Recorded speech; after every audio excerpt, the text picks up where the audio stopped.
することを思いついたのもアルミンだ。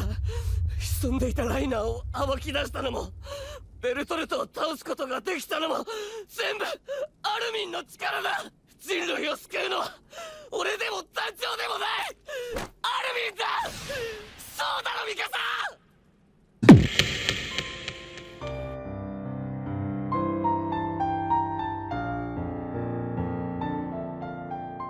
Une chose ultra importante à vous dire, avec Shingeki no Kyojin, faites très attention au dialogue. Les dialogues dans SNK sont d'une très grande importance. Le moindre dialogue est important. Nous allons commencer tout doucement cette théorie par ordre chronologique. Retournons donc un peu plus en arrière, notamment avec le tout premier chapitre. Oui, j'ai bien dit chapitre, car dans l'animé, Wit Studios ont décidé de ne pas adapter ces cases giga importantes que nous allons décortiquer maintenant.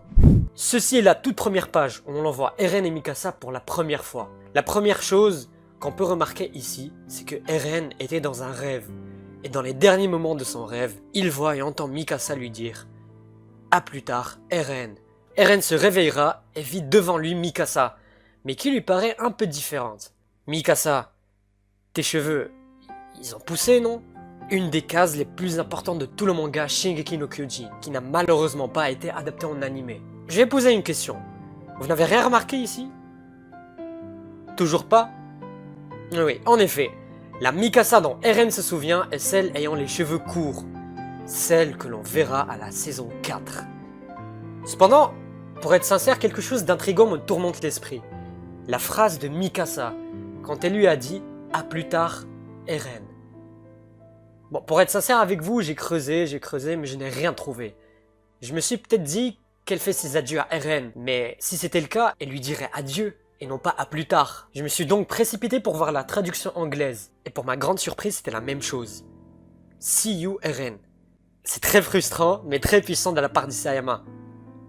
Ça n'a pas d'importance pour le moment, vu qu'on n'a aucune piste qui puisse nous aider. Cependant, tout ce que l'on sait, c'est qu'à la fin de SNK, soit la saison 4, Mikasa a les cheveux courts. Donc c'est comme si Eren se réveillait d'un rêve, et dans ce rêve-là, il voyait son futur. En gros, le Eren saison 1, il voyait ce qui se passait à la saison 4. Bref, passons maintenant à l'animé, et pour être plus précis, à l'épisode 1. Lorsqu'Eren fit une promesse à lui-même, concentrez-vous bien sur les dialogues. Ici, Eren jure de tous les exterminer, de supprimer leur existence de ce monde. Tous, jusqu'à ce qu'il n'en reste aucun. Lorsqu'on regarde cette scène, on se dit tous qu'il parle des titans. Cependant, c'est là que Isayama joue avec nous. C'est là où Isayama montre son génie. Bon, on va avancer un peu plus dans le temps. Plus précisément vers la fin de la saison 3, quand Eren a appris toute la vérité concernant les titans. Qu'en fait, ces titans sont des Eldiens comme lui, et qu'ils sont victimes d'une autre civilisation humaine appelée Mar. Ici, dans cette scène, Eren ne prononce pas le mot titan, et c'est là qu'Isayama joue avec nous, parce qu'il nous fait croire avec le contexte que Eren parle des titans. Mais en réalité, c'est un foreshadowing de ce qu'Eren exterminera en réalité, les Mar.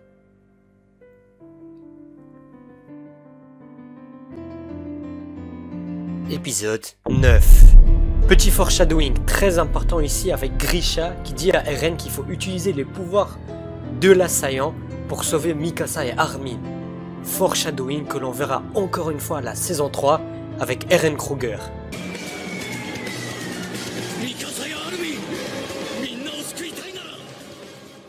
Donc ici on nous foreshadow depuis le début et par le biais de Grisha que Eren doit sauver Mikasa et Armin.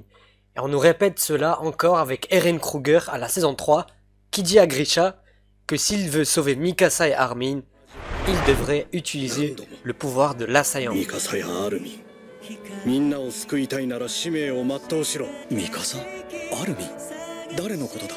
Sauf qu'à cette époque, Mikasa et Armin et même Eren Yeager n'était même pas encore né.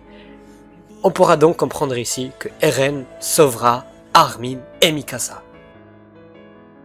Nous allons maintenant directement avancer à la saison 3, puisqu'il n'y a pas grand chose que je puisse extraire de la saison 2. Alors, tout d'abord, nous avons l'épisode 48, avec Kiss Shadis, qui dit ici une phrase qui, à vos yeux, semble ne pas être importante, mais qui l'est beaucoup en réalité. Les gens ordinaires n'accomplissent jamais rien.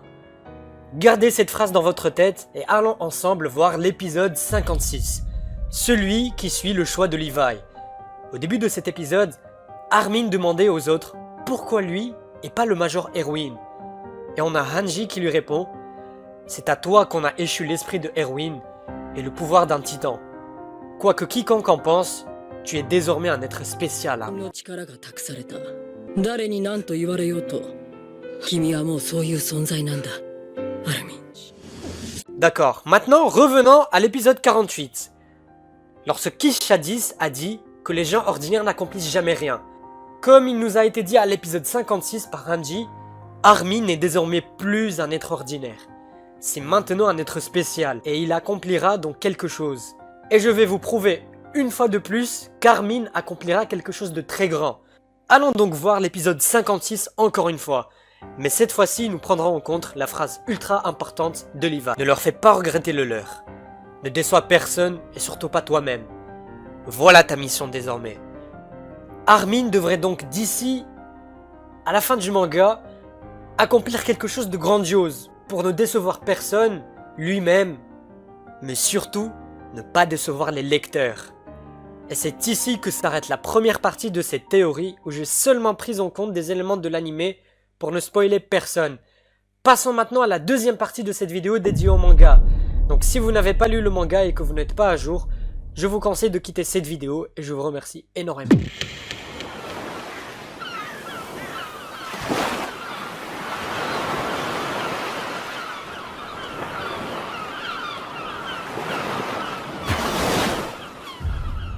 Eren, お願い、帰ってきて。 Maintenant que nous avons des éléments importants entre nos mains, cherchons le lien qu'il y a avec les chapitres les plus récents du manga, notamment le chapitre 130 et le chapitre 131.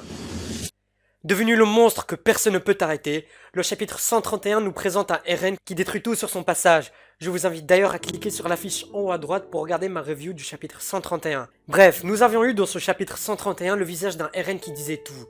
Le regret et le chagrin qui accompagnent le prix de l'accès à la liberté qu'il rêvait tant d'avoir. Emprisonné dans sa condition de monstre, nous avons donc ici deux élus, Mikasa et Armin. Mikasa qu'on ne voit pas du tout durant ce chapitre, ce qui laisse penser qu'Isayama lui prépare un rôle très important prochainement. Et on a aussi Armin qu'on voit dans ce chapitre, mais qui est inutile. L'auteur veut donc nous faire oublier le fait qu'Armin est devenu un être spécial, capable d'accomplir beaucoup de choses, pour nous surprendre à la fin. Le message d'Isayama est très visible ici. Il veut que Armin nous déçoive en fait. Il veut nous persuader qu'il décevra tous les autres aussi. Ce que sa mission est le contraire de tout cela. Il ne doit pas faire regretter le choix de Mikasa, de Eren et de Levi. Il ne doit pas décevoir les autres, ni même nous lecteurs. Nous allons maintenant enchaîner avec cette page du chapitre 131 et nous pouvons donc interpréter cette dernière page avec un Eren dont le visage même fusionne avec son titan. Avec tout le recul qu'il a pris durant ce chapitre, nous pouvons comprendre une chose. Eren est heureux d'être libre, mais il est tout aussi triste. Et on ressent cela fortement avec cette dernière page. Eren est devenu l'esclave de lui-même. Il est désormais emprisonné et endormi. D'ailleurs, si on baisse le contraste de cette dernière page, on voit Eren avec les yeux fermés. Eren est en train de dormir, ce qui nous permet de faire le lien direct avec son rêve durant le premier chapitre. Cependant, quelque chose peut nous rendre fous. La dernière chose qu'Eren avait vue dans son rêve, c'était Mikasa qui lui dit « À plus tard, Eren ». Et je sais très bien qu'à ce moment, personne ne peut trouver de lien avec la fin de ce chapitre 131. Mais réfléchissez un tout petit peu. Comment la dernière chose qu'a vue Eren dans son rêve est Mikasa? Comment la dernière chose qu'a entendu Eren vient de la bouche de Mikasa? En fait, c'est très simple. Eren possède désormais le pouvoir de l'originel, et il peut entrer en contact avec tout le peuple eldien, tout comme Armin est entré en contact avec Armin grâce au chemin. Ce sera la même chose avec Mikasa. Nous voyons donc dans cette dernière page du chapitre 131 un Eren endormi, ce qui nous permet de faire le lien direct avec son rêve durant le premier chapitre. Cependant, quand il se réveille en pleurant, ce n'est pas parce qu'il a vu tout son futur depuis le début, car cela n'a absolument aucun sens, puisqu'il est en train de dormir à la fin de ce chapitre 131. Et pendant son sommeil, il voit ses habits et son corps d'enfant, et devant lui, une Mikasa et un Armin adulte, ce qui explique donc, une fois de plus, le Eren qui se demande dans le chapitre 1 si les cheveux de Mikasa n'ont pas poussé, puisqu'il a vu Mikasa adulte, celle qui a les cheveux courts, dans le chemin, après avoir été en contact avec elle grâce à ses pouvoirs du titan originel. Nous sommes enfin arrivés à la conclusion de cette théorie.